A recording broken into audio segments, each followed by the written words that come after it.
Have you ever driven down a dark highway at night with nothing but your headlights cutting through the blackness? Imagine being alone when suddenly you realize you're not really alone. Tonight, we're diving into the story of a truck driver who disappeared under mysterious circumstances, and what investigators later discovered still haunts the roads to this day. Subscribe now, because once you hear this story, you might never look at a lonely highway the same way again. It was a cold night in November. The highways outside Wyoming stretched endlessly, with nothing but frozen fields and pine forests on either side. Long-haul trucker Daniel Harris, 42 years old, had been driving for over 12 hours straight.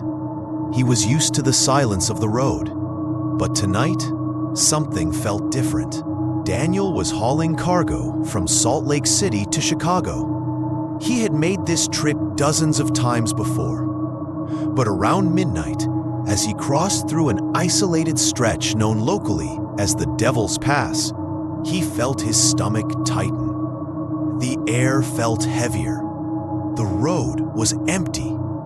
His CB radio, usually filled with chatter from other truckers, was silent. At first, Daniel thought it was just fatigue playing tricks on him.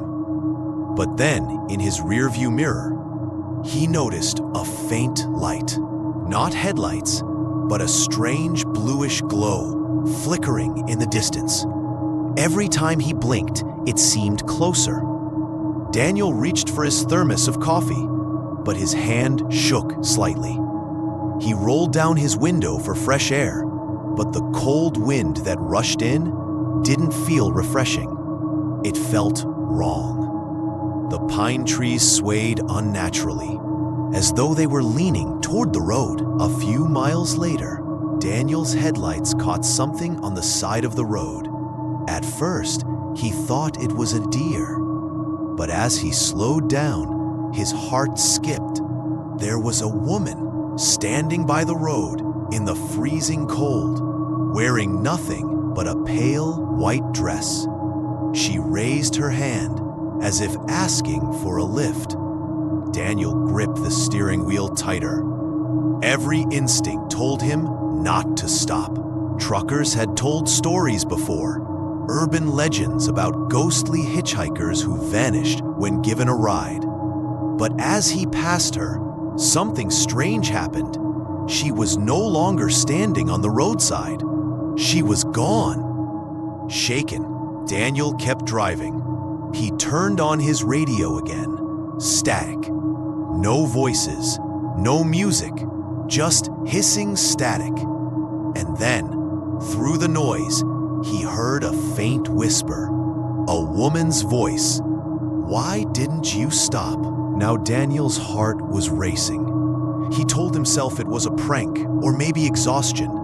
He even laughed nervously, but deep down, he knew something was wrong. He checked his watch, 12:13 a.m. The time seemed frozen. No matter how far he drove, the digital clock on his dashboard refused to move.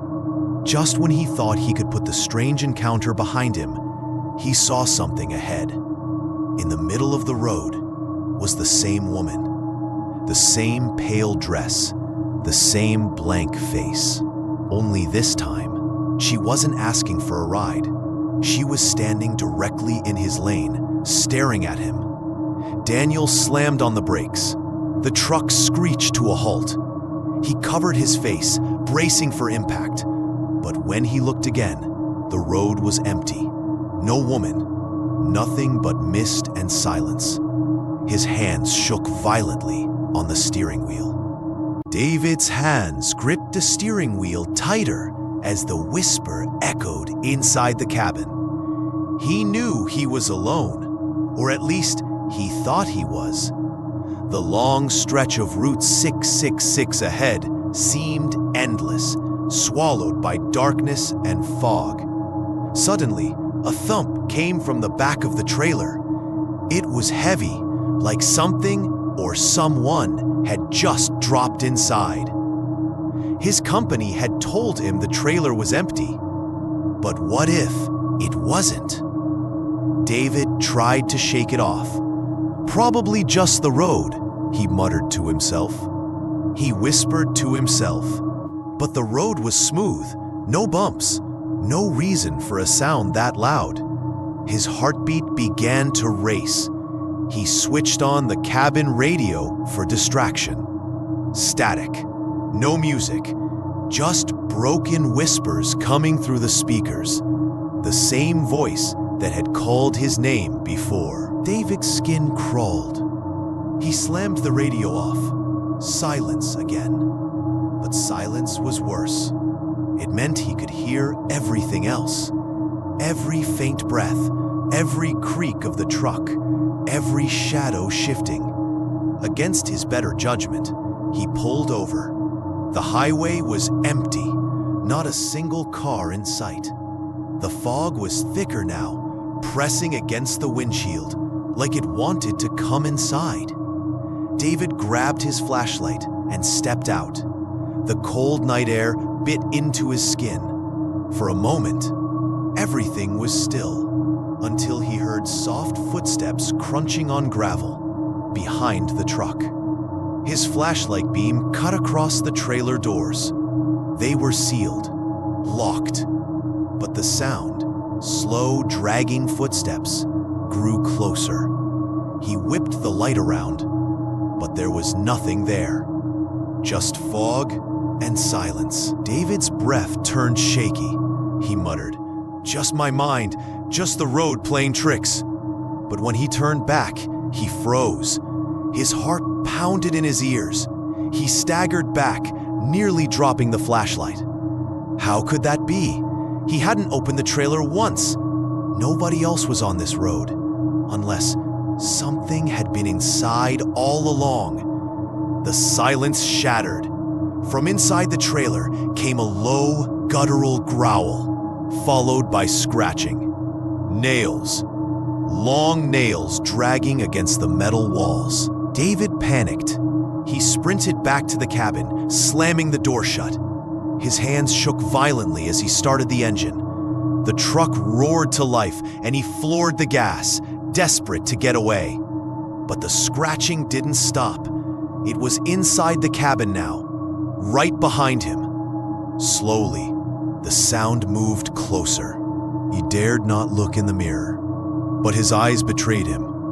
For just a second, he saw it. A pale figure, hollow eyes, teeth too sharp, too long, sitting in the back seat, smiling. David screamed, swerving the truck. The figure vanished, just gone, as if it had never been there. But the laughter remained, low, mocking, inside his head. The next few miles were a blur. His hands cramped around the wheel, his vision swimming with fear. Finally, he saw it. A gas station ahead, its neon sign flickering weakly through the fog. Salvation. David pulled in fast, skidding to a halt.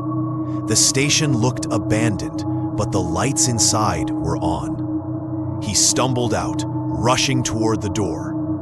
Inside, the shelves were empty. Dust coated the counters, and behind the counter sat an old man, staring at him with blank, unblinking eyes. David shouted, "Please, you gotta help me. There's something in my truck." The old man didn't move, didn't blink. Then, slowly, his lips curled into a grin. "You brought it here." David froze. What do you mean?" The old man's voice cracked like broken glass. "Once you hear it, once it calls your name, it never leaves." The lights flickered, the floor creaked, and in the reflection of the dirty glass window, David saw it again. The pale figure standing behind him, smiling wider than before. David turned, nothing there. The old man was gone too. The room was empty, silent, and outside the sound of claws dragging against his truck's metal walls began again.